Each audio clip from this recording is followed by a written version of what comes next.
and let's get into it. So hopefully everybody can see it here. So sales training to explode your wholesaling. Guys, if you are not seeing the presentation, if you go to YouTube, Flip with Rick, everything's there, hit subscribe, and you can see all this, and it's recorded. So especially you guys online right there. So sales training to explode your wholesaling business. I promise you, this is not going to be your standard presentation. Okay. I've worked on this so long and I've pulled stuff out of my head. Sometimes I shock myself. And the really cool thing of like working with your son, if you guys ever have the chance to work with family, is your kids know you better than anyone. And he pulls stuff out of my head when we do like high-end appointments or we're buying very expensive real estate. And he's like, how did you come up with that? I go, you know what? The reality is a lot of trial and error. I don't want you to do 20 years of trial and error. I want you to do 3 to 6 months. So let's go. Let me jump into it. So I'm going to start with the basics. I'm going to give you 5 steps that's needed to absolutely explode your wholesaling business through sales. Okay. The first part of it is going to be a little bit like routine because you cannot skip it. Without it, it doesn't work. So the first process in any sales is just rapport. And that's your ability just to connect with the seller. I'm not going to go into detail of this. It's very common. So what you want to do is when you're going on the appointment is you want to look for commonality things. Family is usually the easiest one. Look around, look at their hopes, their dreams, look at their football teams. Do not look at their basketball team because my basketball team got killed last night. They didn't even show up. So hopefully they'll show up this weekend. But I'm a big Miami Heat fan. So the challenge most wholesalers have is when they get in the rapport building, you start connecting with the seller. And honestly, it's easy to start. You just start talking. The minute you walk in the house, you look around and find things. I usually like to keep it to maximum 10 minutes. So if I walk in an appointment and say it's 3:00, at 3:10, I know I have to start transitioning from rapport building to the next sales phase. So many of you guys, like if you're a really nice person, you can put in the comments on there. If you have problems like transitioning from like, hey, you know, I see your kids. I see they love to go skiing. The problem is a lot of times for you to stay comfortable and not get uncomfortable, you stay in rapport building. And guys, this was me the first 2 years I did this. I would spend 30, 40 minutes. And the problem is if you stay in the rapport zone too long, they're not going to take you seriously for what you want to do. Guys, if you want to get on a coaching call, go to Wholesaling Houses for Real. Make sure you're subscribed there. Make sure you subscribe to YouTube Flip with Rick. And on the Wholesaling for Real Facebook page, pegged on the top is the link to the coaching program. Just click it and you can follow the procedures from there. So you have to transition. So if you find that you're a super nice person and you get stuck in the rapport zone, make sure you watch your time when you go in and make sure you transition before 10 minutes. Okay. So if you're coming up 9 minutes, just simply say, listen, Mr. Seller, I could talk to you all day about our kids and our family, but let's talk about the house. And I want to learn more about your situation. Where's a place where we can sit down and get to know each other a little bit better? That's it. That's your transition. So many people skip that part because you're uncomfortable to get to the negotiations. You know, it's more uncomfortable when you sit there an hour and a half and you haven't even talked about the house yet. So, yes, Blanca asked, is this live? Yes, it's 5:21 p.m. Eastern time on Friday on the 20th. So, it's always live, guys. So, guys, get your transition. It's really, really important. I'm telling you, so many people overlook this and they get stuck in the rapport zone and they don't know where to go from there. The next one is, when you transition from rapport, you're going to go into qualifying your seller. So you guys know the 4 qualifying questions. It's all in freewholesaling.com. These are the 4 pillars to question your sellers. And the idea is to make sure you have some sort of motivation in a seller. Guys, if the qualification, if they do not meet the parameters, do not sit there and try to buy their house. You're literally going to waste your time. So I'm going to go through them rather quickly. It's all in the course, guys, freewholesaling.com. It's on the bottom scrolling on there. And let me get the banner off there so we can see everything. There we go. So the first thing you want to find out is motivation. So you don't ask them what their motivation is. You're using your 4 questions as kind of your script. And now I go to motivation. Now I have to engage them in a conversation. So, Mr. Seller, tell me what's going on. Like, how do we connect with each other? And the idea is you need to do 80% of the talking and you do 20% of the listening. Okay. Let them talk because that will give you all the information you need to find out if the motivation is there. If you keep talking, you can't find out what their motivation is, and you're never going to find out what their pain is, and you can't help them out. So I'm not asking him, Mr. Seller, what's your motivation? Mr. Seller, tell me how we got connected. Remind me again. And the idea is you want them to unload. It is common for them to start talking way outside the house. My wife left me. I have a sick child. I need to go help my mother out. Remember, wholesaling is just a symptomatic form of human issues. We are solving problems. The real estate is just a mathematical problem. You need to get and connect with the human emotion. Guys, this is why you have to go through the 4 questions. Here's the reality. If you cannot qualify the 4 questions and they only want price, it's literally a waste of your time. Save yourself the breath. My first 2 years, I chased everybody and I almost burnt out. And I learned quickly, if there's not some form of motivation, I'm never going to get a good deal. Once you accept that fact, actually wholesaling is really, really easy. And you can retarget your list to make sure you do it. The next one is you're going to find out about the condition of the house. This is really simple because either you're there or if you guys are doing this virtually, you're asking for details, or maybe you're doing a screen share or a Zoom or a FaceTime. Technology is amazing. You can do so much in real estate today, but you need to find out the condition so you can get the correct pricing on it. A lot of sellers will tell you the information. If you're going to meet there and there's a tenant there, they will flat out tell you the truth and take it for word because they live there and they know what's going on with it. Sometimes sellers will lie to you. So look at the clues.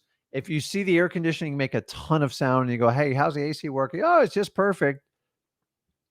Make a mental note. They're lying to you. So find out what the condition is, and you're going to have to verify it with your eye. And the idea is get a good enough price where condition is already priced in there, and you don't have to fight for that last $2,000 to $5,000. The third one, time frame. Why is time frame important? Because if somebody's not looking to sell their house in an immediate time, in my opinion, most people are usually within 3 months of selling a house that are serious. Once they go to 4 to 6 months, you just put them in a follow-up. And here's the key with time frame, guys. Not everybody is ready to sell their house right there. It doesn't mean it's a bad lead. It just means you're timing off. How do you fix that? Massive follow-up and just keep following up till they tell you, I'm not 100% ever going to sell my house. And even then, I don't even take them out of my follow-up unless like they're very, very adamant about it. So time frame is everything. Why? Because if somebody wants to sell a house now, I'm going to put all my energy in that person.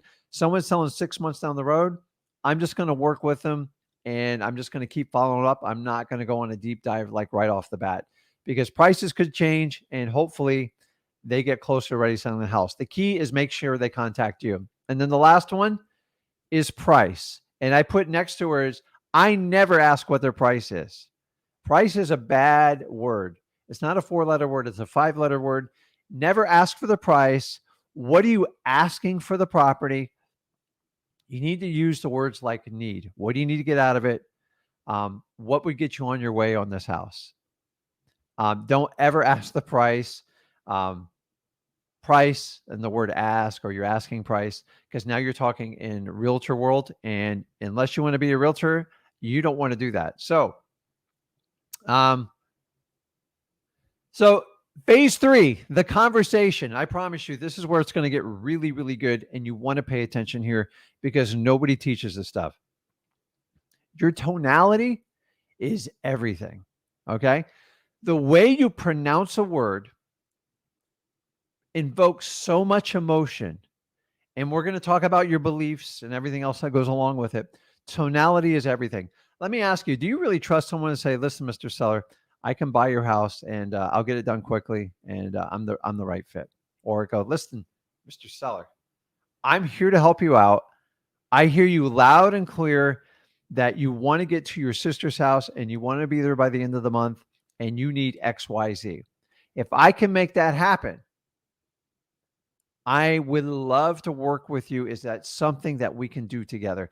See, you got to understand tonality is everything, and so many people don't understand it. So anybody who has kids on this live, you guys are masters at tonality. You don't even know it until you talk to your kids and you know exactly what I'm talking about. Tone invokes emotion, emotion invokes the heart, and people can make decisions. If you want to be an order taker, just go with the same tonality. It is brutal. Guys, practice with your tonality. If you have kids, just use exactly what you do with your kids. If you have a significant other and say you want something very valuable and you got to kind of get their endorsement to do it, I promise you, you're bringing in tonality. See, you have to bring the same passion into wholesaling, and it makes a tremendous difference in how your sellers engage with you. They will remember it. If they meet with 3 wholesalers and you are passionate, you invoke tonality, and you're emotional, you will stick out. Here's the reality. Most people want 2 things from wholesalers. They want convenience, which you already understand how that works. And number 2, they want their dignity. They don't want to be embarrassed, and they want to feel like they're really important. And if you treat them like a number and tell them how bad their house is, you're wasting your time. So tonality, I can't stress this enough. Listen to my tone right here. Tone makes a huge difference. I have experimented with sellers. I've used the exact same language, changed the tonality, and I've gotten a deal or no deal based on my tone. And I've watched it time and time again with other wholesalers. I'm guys telling you, if you don't understand your tone, start recording yourself and listen to how you talk to people. It makes a tremendous difference. Okay. So tonality ties into speed. So everybody knows you're supposed to mirror your sellers, and you do. They talk fast, you talk fast. They talk slow, you talk slow. But sometimes you can say, hey, listen, Mr. Seller, I hear exactly what you're saying. So many times we talk about speeding it up. I'm telling you, slowing it down invokes the most emotion. Speeding up just means I can keep up with you, and it shows them respect. Um, every now and then I get some really fast talker. Like I had someone today. I swear I had to focus all my power. They were talking so fast.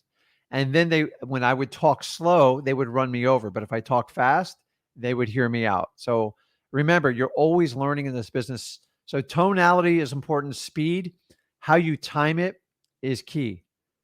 Guys, so many people forget this. When you're meeting with sellers, especially physically, your posture is everything. If you're bent over backwards, if you're constantly looking down, it's important. I'm going to add one more thing, which I didn't put in there: posture and eye contact. Eye contact's everything. You need to look your sellers dead in the eye because it will give you telltales on which way they're leaning. And you will, within a matter of a year, you will learn how to read people. Like there's entire books on this stuff, and I've studied them all. Did you know when somebody looks up, they're trying to find an answer for you? Do you know when they look down, they're ashamed and they don't want to give you the answer? And typically they don't want to tell you the truth. And it goes on and on. But 75% of the population has a telltale sign. And once you can find it, you will know what people are thinking before they even say it. So you want to sit upright, you want to have good posture. If they're sitting, you're sitting. If they're standing, you're standing. You guys know the story on this. So word timing is everything. So not only is tonality important and the speed and how you look in your appearance, you got to time your words correctly. So sometimes if you start out front by telling them everything you can do for them, I find a lot of times they are numb to it because they're trying to find out if they even want to do business with you. So you've got to find places in your conversation to strike at the right time. So if you tell them about how great you are and you buy homes cash and this is what I do, and you tell them all up front, you don't even know what their problem is. You don't even know if they're going to do business with you, and they haven't made any commitment to you. You have to time the words correctly. Okay. You have to go through a process, and it's important. If you randomly keep shoving words in here and there, like you don't know what the outcome is going to be. So I find that timing, if you can put in the right set of words at the right time, it makes a tremendous difference. Let me give you an example. I told you guys earlier this week, I dealt with a gentleman on a very high-end property, very wealthy man. You know what he said? He says, Rick, I don't need to sell this house. And honestly, I was a little bit stumped because I'm used to the opposite. So usually we're going like this. I know you don't want to sell the house, but you need to sell the house in foreclosure, behind in payments, or being evicted. Take the other approach is, he said, listen, his objection to me is like, Rick, I don't need to sell the house. I don't need the money. And I said, John, I know you don't need to sell the house, but I'm confident you want to sell the house. And the timing is what made all the difference in the world and me getting that contract. And I was competing with 3 other very sophisticated buyers.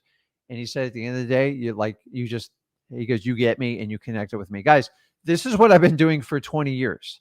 So word timing, I'm here to tell you, it does take some experience to do. But how you learn word timing is when you lose out on deals, you find opportunities where if you could inject the right words, would it change their mind? So remember, in sales process is about earning people's trust. And if you ever break it, no word timing in the world is going to help you out. So it doesn't need to be perfect, but the really cool thing is you get more experience. Word timing is absolutely amazing. Okay, a couple of tricks here. Never, ever blame your sellers regardless of what they say or what they think.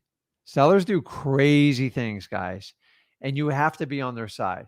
Okay, I'm not talking about crazy stuff, but like they do crazy stuff to the house and they make outrageous statements and you can't pick them apart for it. I see so many wholesalers are like, oh, the roof's terrible. And if you start using words like terrible, ugly, I don't understand how you live like this, you're done. Forget it. They're never going to give you a good deal. You're wasting your time. Okay. Be very careful with your words. Number 2, if like sometimes when I used to go on appointments, I would have like realtors there. My acquisitions guys, they have to deal with this all the time. And I teach them, no matter how bad that person trashes you in front of you, don't fight back. Sellers watch how you respond to negativity. And if you respond and fight back with negativity, you are just like everybody else. So it's important you don't trash talk into your competition.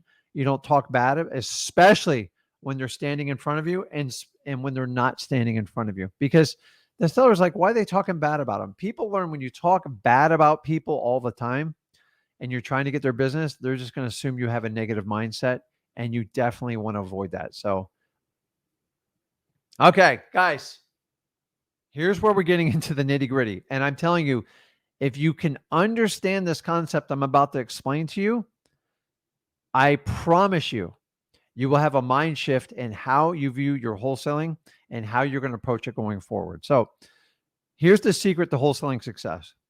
First of all, you have to have a belief. Okay. So let's define what a belief is. So a lot of people are like, oh, I kind of know what a belief is. I'm like, trust me. A belief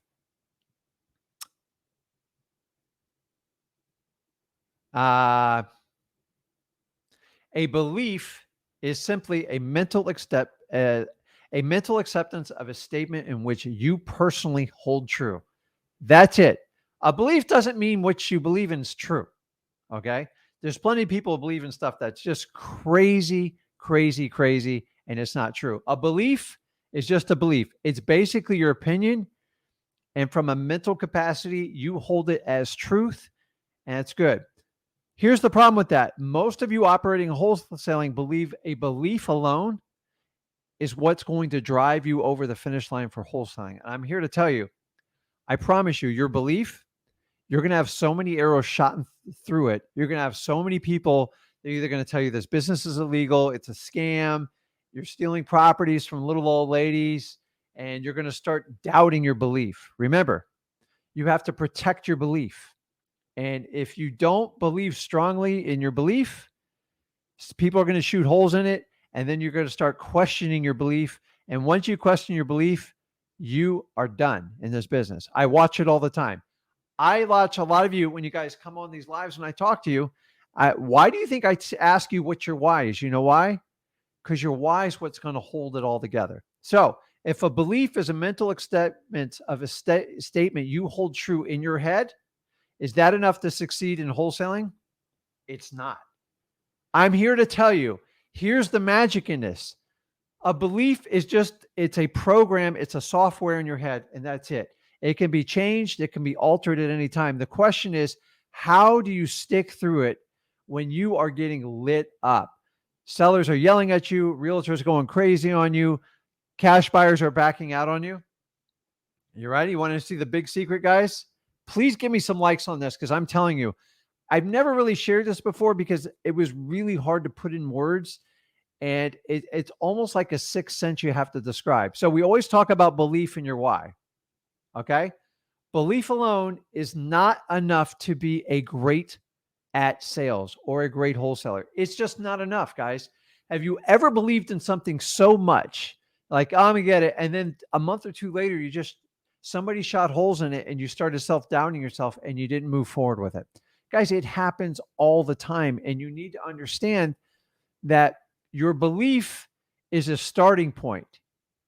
And the idea is you do deals to give you confidence. And once you do deals, then I'll have confidence in my belief. But I'm here to tell you, at some point, you're going to have to take a leap of faith. So I'm not here to talk about faith.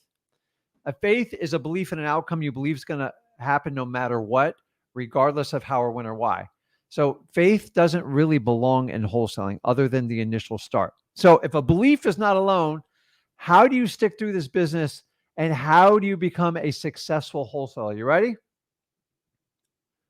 All great people, even outside of wholesaling, is they have conviction.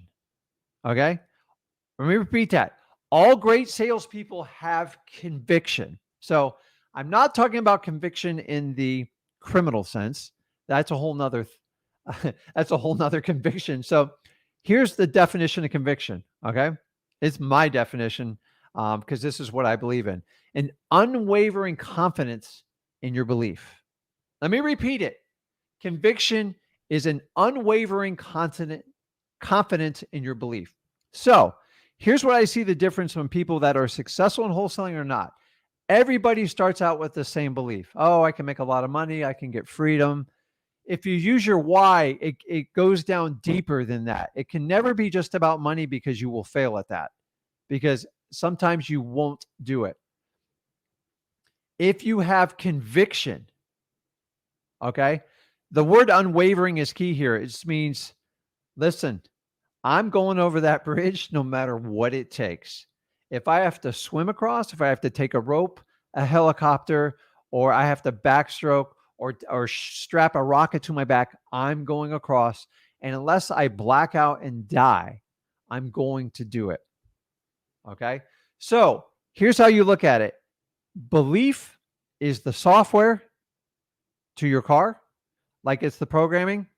Confidence, dude, that's the engine and the framework of the car, and you can never change it. And if you do that, I'm telling you, amazing things will happen in your wholesaling career. Okay. So many of you go out there and just have a basic belief. Having a why really helps anchor it, but you have to have some sort of conviction. I like to use the why because I was so frustrated working on the hamster wheel at age 33 and thinking I was providing for my family, and I was just buried in debt, and I was trying to keep up with the Joneses. I had it, man. Like, I had my moment, to just call it my coming to Jesus moment. I can't deal with this anymore. Like, I can't do it. And guys, at the end of the day, you can go back to your old life, but if you will move forward with churn your belief and drive it with convictions, absolutely amazing things happen. I'm telling you, this is, we got a lot of people on. Guys, conviction. Okay. So you can have a belief. The question is, do you have the conviction to carry it through? I believe your why is the bridge between belief and conviction. How do I know when people have conviction and a strong why? They stick through wholesaling. The people that just have a belief, and the minute they get an arrow shot in it, they quit wholesaling. And that's the difference between a super successful wholesaler and one that just does a few deals just here and there. So I'm going to tie this all together. You go, man, Rick, that's so basic. I'm telling you, it's the fundamental. You ever notice when somebody gets on a super hot streak in like wholesaling, they go, man, I just tied up 9 deals. I got 3 more coming in. And then the other guy or gal's going, I've been trying this for 8 months. I can't even get a deal. I don't even know if this stuff works. See, their belief is falling apart. There's no conviction to drive it home. And the why is probably falling apart too. And they're looking at plan B. So if you understand that, let's tie it all together here. Okay. I'm telling you this, your conviction will make up for any of your deficiencies, lack of experience, your age. I don't care. I've already told you, if you're super young and you're starting out wholesaling, make up for your lack of experience with enthusiasm, excitement. It is a huge difference. And I'm telling you, it will more than make up for it. Your conviction is everything. Have you ever been any type of coach, or you had like a really good coach? Their conviction of their belief in you is unwavering. It never changes. Even if like you're 0-15, they're like, we can win this game. And I remember like, why does that coach believe me so much? And I remember when I had a bad coach, they never believed in me or the team, and it just drove me nuts. Okay, so here's the other key to tremendous successful wholesalers is you have to believe in this. Read this on your screen. I gotta turn my head here to look at it. The person that cares the most about helping the sellers will be the buyer. End of story. Whoever cares the most. Have you ever heard of such a crazy piece of philosophy in your life? Honestly, if you take this statement for what I have on the screen, if you care more about your sellers, amazing things will happen. You have to care the most. It doesn't say in there you need to know the most. It means you have to care the most. Okay? Guys, we're almost done. I promise I'm jumping on the coaching calls. So, you have to care more about your seller's interest than they do. Wrap that around your head for 2 seconds. You have to care more about your seller's interest than they actually do. Once you understand that, I help out so many sellers, thousands and thousands. I met with over 10,000 plus. And guess what? I help them out even when I know they're screwing up. Sometimes they're fighting for price, and you look around the house, I got cockroaches going everywhere. I got rats screaming across my leg. And I'm just like, you have got to be kidding me. See, you have to help them out. Think about a child. Oh, like if you let a child do, they would eat. If you let them eat unlimited amounts of candy, they would do it. But you're not helping them by doing that. So as you become more experienced, you are there to help people out. Most people in a dirty, nasty house don't even understand the surroundings they're in. You have to help people out. Okay. I've saved at least 25 people from literal death by buying their houses. And I can go into details on these stories. People that were being abused, people that had like animals running around, like defecating all over the house, and they were being what do they call it? Ammonia poisoning from cats. I bought a house from a lady once. She had 53 cats. You know why she sold it to me? Because I cared the most about her cats. It wasn't the house. I went and found a home for every one of those cats. It was an absolute nightmare, but I did what I had to do because my conviction was so strong to be a successful wholesaler. I was willing to go above and beyond all means to get it done. And so people say, Rick, how do you do this 20 years? I just care about people. I want to help them out. And I lead every conversation with the seller is like, if I can't buy your house, I will help you get your house sold. And it always puts them at ease. So we're just about done here. So let's wrap this up. Sellers will actually feel and connect with your conviction while confronting their own beliefs. Let me read that again. Sellers will actually feel and connect with your conviction while confronting their own beliefs. So what I did is I just turned that around on you. Is if your conviction's strong and your seller's beliefs are off, and I'm here to tell you, more than half the time, the seller's beliefs are way off.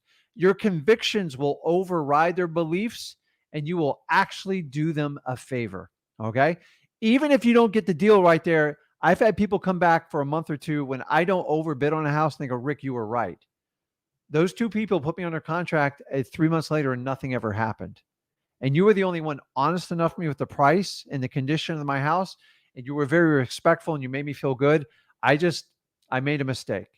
And honestly, I know you're the right person. So if you understand that conviction is the driving seat for wholesaling, And if you don't have strong conviction, you are going to struggle in this business.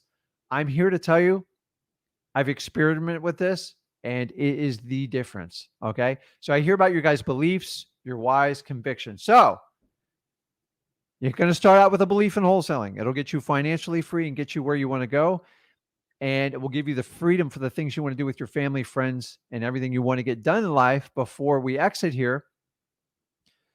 The why is going to be why you want to do it. That's all it is why. I want to spend more time with my wife, my kids, whatever it is.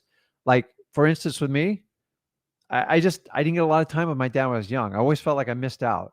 And that's why you kind of see the way Zach is, because not that I over made up for it. I just made it a priority in my life. So my conviction is just set in stone. And the thing is, it doesn't change unless you don't allow me to buy a house. That's the only way you can take my conviction away. And even then, I'm probably still going to fight it. I wouldn't stop. So, guys, that's it. That's the key differences. I'm telling you, I know it sounds simple. If you just jumped in halfway through, let me hop this off here. This is recorded. You can go back to YouTube on Flip with Rick and go through it. You can pause it. I beg of you to watch this, because so many times we talk about the operations and the procedures of like meeting with people. Like, for some reason, we stop being human beings and connecting with people. And I think it's kind of the world we live in right now.